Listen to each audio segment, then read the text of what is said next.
से विधानसभा के अंदर लिखित में सवाल पूछा, सवाल को कर दिया गया। तो आप बिहार के युवाओं के साथ इसीलिए हम मांग कर रहे हैं, अभी जो टीआरई 4 की परीक्षा होनी है उसमें डोमिसाइल सरकार लागू करे। माननीय उपाध्यक्ष महोदय, आज शिक्षा पर चर्चा हो रही है और सरकार ये दावा कर रही है कि हम 19% बजट का एजुकेशन के ऊपर खर्च कर रहे हैं। बाहर से सुनने में लगता है कि बहुत बड़ी रकम है, लेकिन ये प्रति व्यक्ति अगर खर्च के लिहाज से देखा जाए तो ये देश में सबसे निचले पायदान में से एक है जो बिहार में शिक्षा पर खर्च हो रहा है।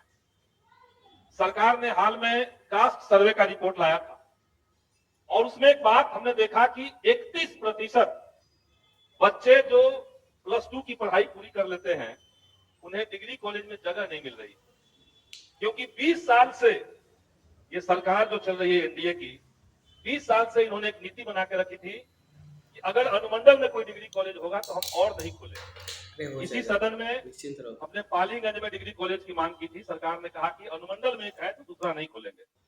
अच्छी बात है कि इस बार सरकार ने कहा है कि ब्लॉक लेवल पे हम खोलेंगे। हम इस बात का इंतजार करते हैं कि पूरे बिहार के अंदर सभी प्रखंडों में डिग्री कॉलेज कब खुले। महोदय, बिहार की शिक्षा व्यवस्था नीचे से लेकर के ऊपर तक सड़ी हुई शिक्षा व्यवस्था है। पढ़ाई लिखाई का जो क्वालिटी है वो कचरा है, और जिस राज्य के अंदर शिक्षा ठीक नहीं होगी निश्चित तौर से वहां पर परीक्षा ठीक नहीं हो सकती। हाल में बिहार में बीपीएससी की 17वीं परीक्षा हुई। 4 साल से अभ्यर्थी आंदोलन कर रहे हैं।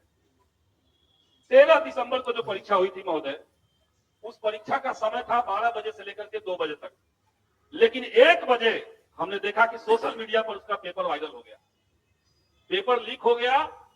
कई सारे सेंटर्स पे जयमन काम नहीं कर रहे हैं, अभ्यर्थी आंदोलन करते रहे, सरकार उन पर लाठियां चलवाती रही और हमारे मुख्यमंत्री कान में तेल डाल करके सोते रहे। किसी पे कोई जवाब अभी तक नहीं आया।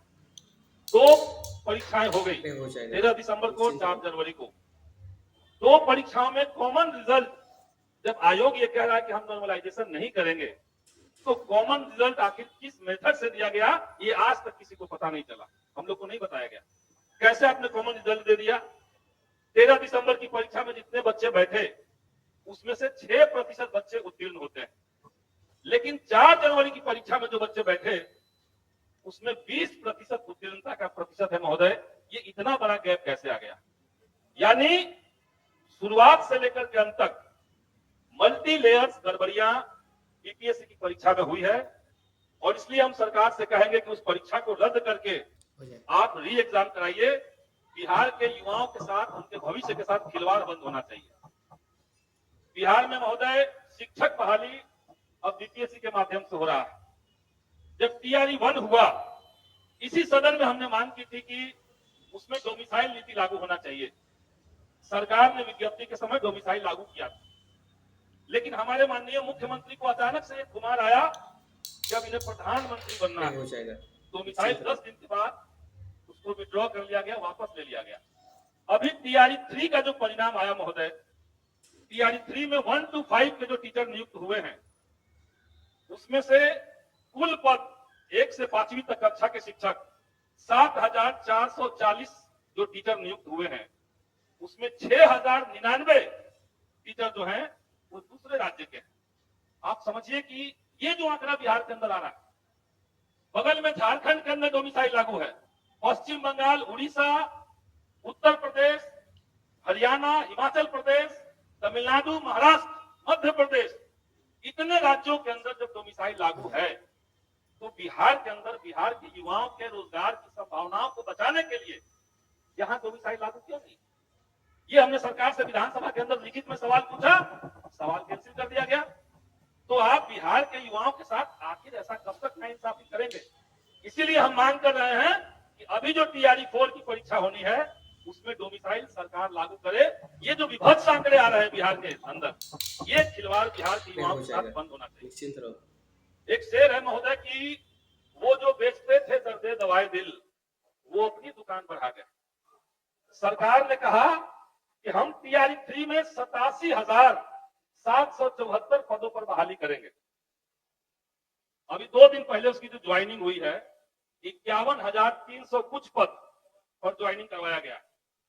10,000 से ज्यादा बच्चे ऐसे हैं जिन्होंने परीक्षा के दौरान अपने फॉर्म में प्राथमिकता दिया था कि हम किस में ज्यादा मेरा चॉइस है, तो प्राथमिकता आपने ले लिया, लेकिन एक ही बच्चे का आपने 3-3 जगह रिजल्ट दे दिया है।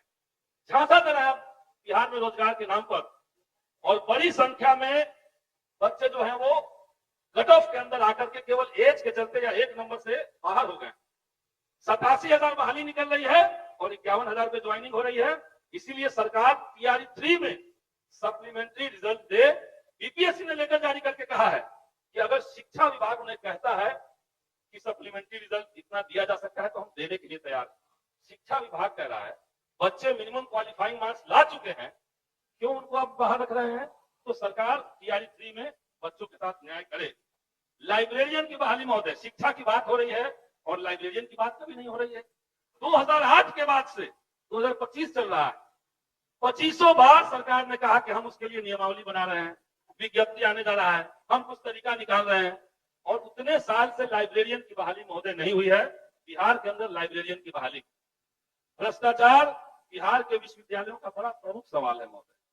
पाटलिपुत्र विश्वविद्यालय, यहाँ पे बिहार यूनिवर्सिटी एक्ट 1976 उसके एक्ट का उल्लंघन करते हुए कई जगह पे प्रिंसिपल की नियुक्ति गलत तरीके से की गई है।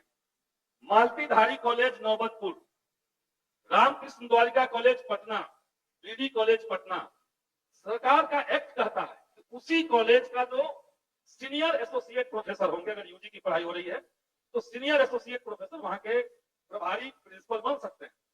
लेकिन पैसा के खेल से एक ही कॉलेज से निकाल करके पैसा तसीलते हुए सारे कॉलेज में इस तरह के प्रिंसिपल बना दिए गए हैं, और गलत प्रिंसिपल एक बार बन जा रहे हैं, गलत व्यक्ति को अगर आप प्रिंसिपल बना देते हैं तो उस कॉलेज में लूटपाट शुरू हो जा रही है।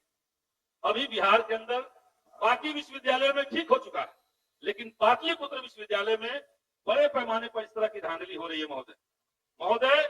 टीचर का ट्रांसफर का एक महत्वपूर्ण सवाल इस सदन में चर्चा हुआ था।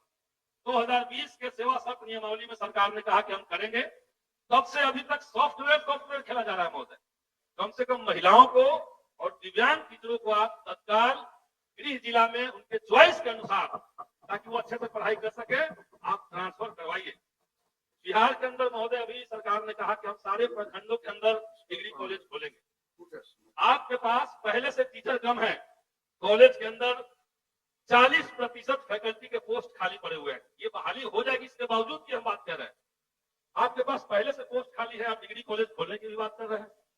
तो जो गेस्ट टीचर हैं, जिनका अपॉइंटमेंट यूजीसी रेगुलेशन के मुताबिक हुआ, रोस्टर का पालन करते हुए हुआ, बिहार सरकार ने 1984 में उनको परमानेंट भी किया था, बगल में उड़ीसा ने किया, हिमाचल प्रदेश ने किया।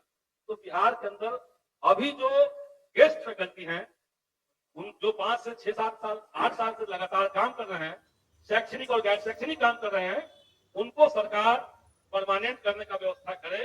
ये हम सरकार से महोदय माननीय सदस्य, अब आपका समय हो गया है। बस एक बात और कहेंगे महोदय कि इसी सदन के अंदर हमने एक बार और मुद्दा उठाया था। बिहार के स्कूलों के अंदर सरकार ने आउटसोर्सिंग एजेंसी का एक मेथड बनाया था। माननीय मुख्यमंत्री महोदय के बहुत दुलरुआ आईएएस थे के पाठक जी, बगैर टेंडर के महोदय पूरे जिले में एक कंपनी को अलॉट कर दिया गया। सारे पोस्ट को अपॉइंटमेंट के लिए भी, सर्विसिंग के लिए भी, सप्लाई के लिए भी कंपनी दे दिया गया महोदय। अब उस तरीके से जो बहाल लोग हो गए, अचानक से हम देख रहे हैं कि उनको निकाला जा रहा है।